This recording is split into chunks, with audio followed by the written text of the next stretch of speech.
Frequency Podcast Network. Stories that matter, podcasts that resonate. This week, I was rushing out of my house to get to work on time, and I forgot my headphones. Normally, I would spend my entire commute listening, obviously, to a podcast or some music. Didn't have it. Not on the way home, either. I had to listen to whatever was going on around me. And it's Toronto, so it was noisy. And I thought a lot about this interview that we did a little over a year ago about what exactly all that ambient noise is doing to us and to the creatures that have to live with us. Have a listen to this Sunday's throwback episode. If you live in a city of any size, you live with more noise than you realize. I'm not talking about airplanes or police sirens, though we deal with those too. I'm talking about the kind of things that you've probably gotten good at tuning out. The cars going by, the hum of the streetlights, summer construction and winter snow plows, the patio down the block, the kids in the park, the neighbors' music, the lawnmower or the weed whacker a couple of backyards over, your own dishwasher or washing machine, and hundreds of other things that are always the background to our daily existence to the point where you notice them when they're gone. We're learning right now about what that kind of noise exposure does to us in the long term. And there are already some startling results. And thanks to that month or so, back in April of 2020, when so many of these things vanished, we have some really interesting data points to compare. And not just on land, but in the water, where with almost all traffic vanishing, something very strange began to happen to creatures like whales, who use sound to communicate. I'm Jordan Heath Rawlings. This is The Big Story. Bojan First is a writer and photographer based in St. John's, Newfoundland. He explored the world of noise for The Walrus. Hey, Bojan. Hello. I want to start by asking you what seems like a basic question, but I realize I'd never tried to define it either. What is noise? What's a good way to define what we are talking about here? You know, it changes through time. What we consider noise today is Matt Jordan, who is a researcher at Pennsylvania State University, defines it as unwanted sound. So give me some examples of what that might entail in our everyday lives. Yeah, so it can be anything. It can be, kids playing soccer under your window that you don't want to hear. It can be loud neighbors. It can be traffic. It can be, the construction noise from roadworks, literally anything. Right now in St. John's, I'm not sure. It's a pretty quiet room, but you may hear a foghorn because it's very foggy. Right. And I guess this goes back hundreds and hundreds of years. One of the people you talked to had done a little bit of a history of famous people complaining about noise. That's correct. And we've been complaining about noise for a very long time, especially people who made their living thinking about things. So you have everybody from Blaise Pascal to Thomas Carlyle, the Scottish polemicist, complaining about noise. And one of the anecdotes Matt Jordan shares in that piece he wrote is about Thomas Carlyle paying a fortune to remodel his house in London, I believe, to actually cut out all sound from the interior. It didn't quite work because it never does. But people would go to quite extremes to get rid of the unwanted sound. What kinds of noise would they be complaining about back then? Just people in the street? Maybe, I guess you weren't revving your motors, you're revving your horses. Maybe, the clippity-clap of the horses on the paving stones, Yes. the wooden wheels without rubber. I don't know. Maybe hawkers out on the street. Right. So, I mean, all that is to establish that this is something humans have been living with as long as we've been living in cities, at the very least. And there have been all sorts of ways to try to tune it out or complain to get it shut down or whatever it is. But now, tell me about what one scientist that you spoke to is calling the anthropause. What is that? It's a really interesting concept. Over the last century, maybe I think it's fair to say since the Industrial Revolution in some ways, the noise that humans introduced into the environment has grown dramatically. And this is not only noise that we introduced on land, like the traffic and construction and all of these things that we can think of when we live in a city. But we have also introduced noise in our oceans from a whole range of activities that we undertake on the ocean and in the ocean. So you can think about shipping as a long-term continuous noise, but also things like seismic testing for oil and gas exploration, or we use sonars to detect all sorts of things from fishing to, military purposes. Right. So we have introduced tremendous amount of noise in the environment, and that noise has an effect on other species, not just us. So when the pandemic hit, and we are still in the pandemic, but when the lockdowns were initiated, much of that activity stopped. And for the very first time, in a very long time, scientists were able to observe natural environment, especially oceans, for a prolonged period of time in a condition that was much, much quieter. One of the scientists that I talked to who works with Sound Research Collective in Alaska said that by some of the calculations they did, the oceans were half as quiet as they normally would be during that period of lockdowns because the shipping slowed down, cruise ships were completely gone, and so on. Right. Dr. Amanda Bates from University of Victoria in Victoria, BC, worked with a team that called that pause in human activity that dramatically reduced the noise in natural environments, anthropause. When we look at that pause, what happened that wouldn't have happened otherwise? Oh, so this is fascinating.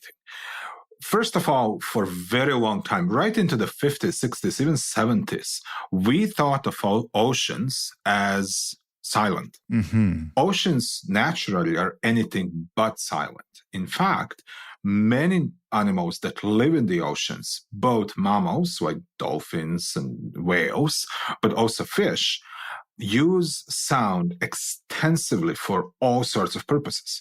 Now, they tend often to use sound beyond our range of hearing, which is human range of hearing is very limited. And when you think about it, of course they use sound. The sound travels much faster and much further under the ocean than it does in the air. And they use it for all sorts of purposes, from communication to echolocation, to coordinating feeding, mating habits, all sorts of things. So one of the fascinating stories that Dr. Matthews from Alaska shared with me, so they were able to study humpback whales for this long period of time that the ocean was much quieter than it normally would be. So what I noticed is that normally the most common sound that they would record humpback whales make, about 75% of the time, was this particular sound that they called whoop. And what it basically means, they think, is, hi, I'm a humpback whale and I'm over here. When the oceans got quiet, what humpback whales started to do is they reduced the amount of time they used that particular calling sound, and they dramatically expanded the frequency of other sounds that they would normally make. We have no clue what the rest of that complex communication entails, but we now know that should the oceans be quiet from our noise, they would sound very different because the Other species that make their home in the ocean would probably use a very different way of communicating than what they're doing now, because what they're doing now is exactly the same thing we do when we walk into a party. You walk in, it gets very loud. You're not trying to have a deep conversation with anybody. You raise your voice, you change the frequency you talk at, and you try to have a very basic conversation. All of that is fascinating. And I want to turn to how that applies to us, because to your point, we just live in this noisy world now and we've adapted to it. So before we get into some of the research on what noise does to us, let's start with a little primer on how we measure noise with decibels. So just give us sort of the base level sets of what some of the typical noise we encounter in our day might be. Sure. So we measure noise in a unit called decibel. So a whisper is about 30 decibels. A normal conversation, like the one we are having now, is about 60. Your leaf blower is 85. A rock concert or a jet engine is about 120, 130. And these are measured at certain distance from the source, right? Right. And anything above 85, if humans are exposed to that noise for a prolonged period of time, it will damage our hearing. One interesting, complete digression to this story is that a colicky baby can hit 130 decibels with its cry. Wow. And humans are apparently primed for that particular noise, that crying baby, and our psychological and physiological response to it is absolutely astonishing, and it takes milliseconds for us to kick in. It's so funny. I can feel that right now, just remembering those cries. I can feel the anxiety in me when they hit.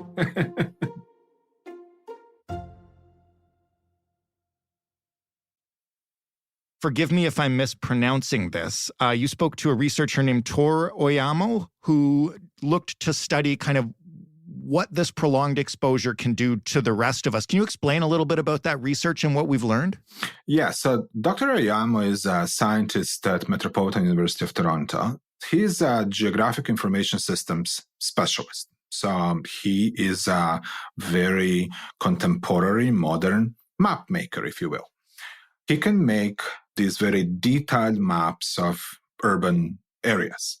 So he worked with Toronto Health Department, and he was able to create noise maps of Toronto and then overlay historical health data over those maps. And in that way, they were able to assess the long-term impact of noise on the health of humans living within those environments. So what they found out is that once you hit 53 decibels at sort of a sustained level that people are exposed to, for every additional 10 decibels that you are exposed to, your chances of heart disease, of stroke, diabetes all go up. Some of them go up quite dramatically. So ischemic heart disease, I think it goes up by 8%, I believe, for every 10 additional decibels. So that was in itself very interesting. But what it also showed is that there is a social justice component to this, because the richer neighborhoods tend to be quieter and the poorer neighborhoods tend to be significantly louder.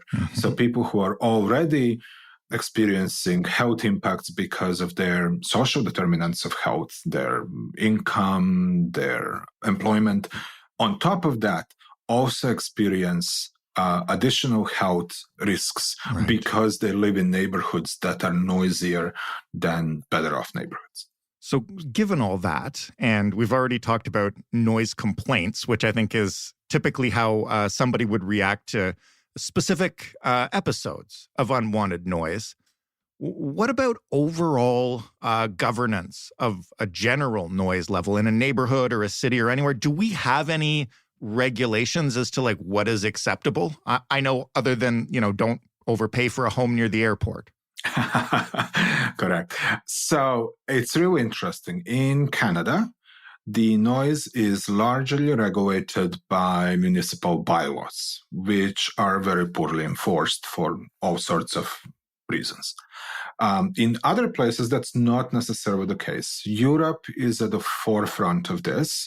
So European Union has a very specific noise directive, and each member country is under the obligation to create noise maps, to monitor noise, and to report on what they're trying to do to limit the noise exposure of its citizens.